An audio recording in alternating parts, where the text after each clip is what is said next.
Hey chess folks, welcome to another video.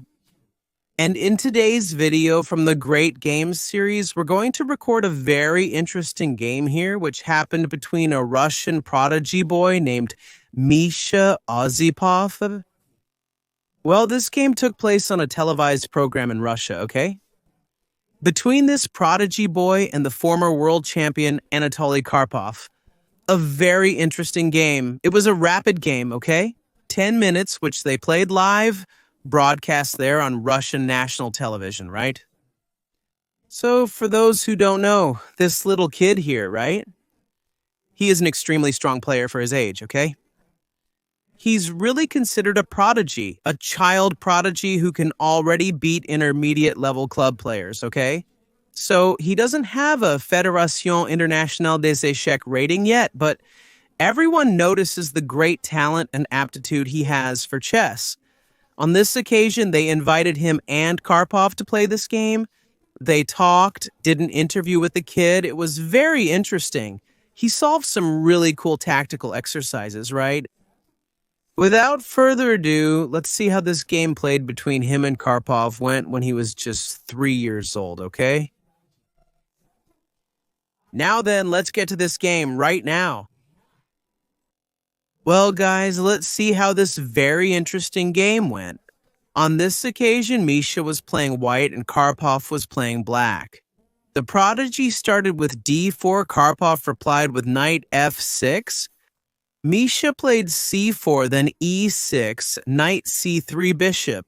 b4 a3, bishop takes c3, and b takes c3. Here we have one of the variations of the Nimzo-Indian defense. The former world champion continued playing in this position. c5 already challenging white's central pawn structure here. And the kid continued with dxc5. Karpov found the move a bit unusual, of course. The boy's not a grandmaster yet. He's not a titled player. He's just a prodigy. But you'll see how he keeps playing logically. Here, Karpov played knight. a6, already threatening to recover this pawn with the knight and positioning the knight better. Misha here played bishop. g5 pinning the knight on f6 here. Karpov here responded with knight takes on 5. And Misha played knight to f3, developing a piece and preparing to castle, to develop the king side here. Then Karpov played b6, and I think it was at this moment, okay? I'm not really sure, but the host of the show asked something like, "Oh, you're playing in an easier way, right? Like making it easier for your opponent." And the guy answered faster than lightning, "No, I never play easy, right?" And the host said, "No, but I wasn't asking you. I was asking Misha, right?" He even joked with the former world champion. Well, after b6, it continued with g3. Misha is preparing a fianchetto with the bishop here, right? Going out through g2 and trying to finish developing the pieces here, right? Castling next, right? Karpov played h6 here, challenging the position of the advanced bishop on g5, right?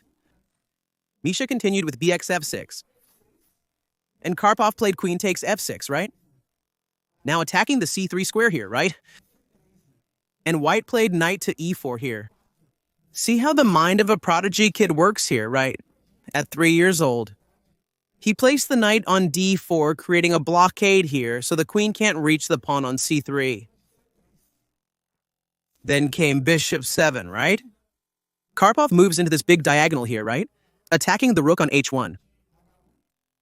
White played f3 here, protecting against the threat that had been posed here.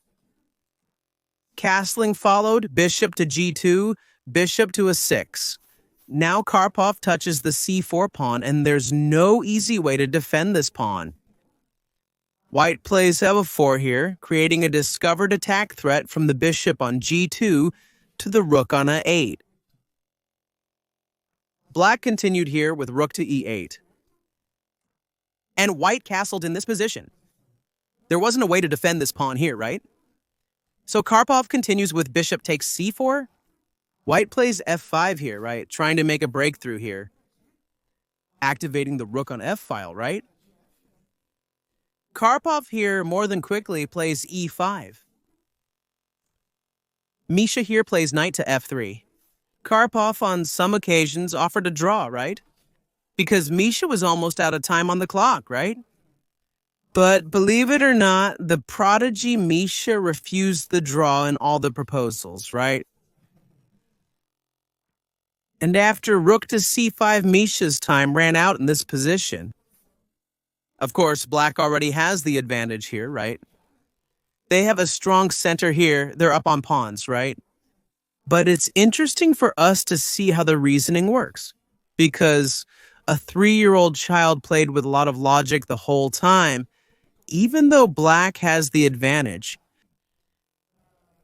It's not such an overwhelming advantage if you consider that he's only 3 years old on this occasion and played with a lot of logic. So I found it very interesting.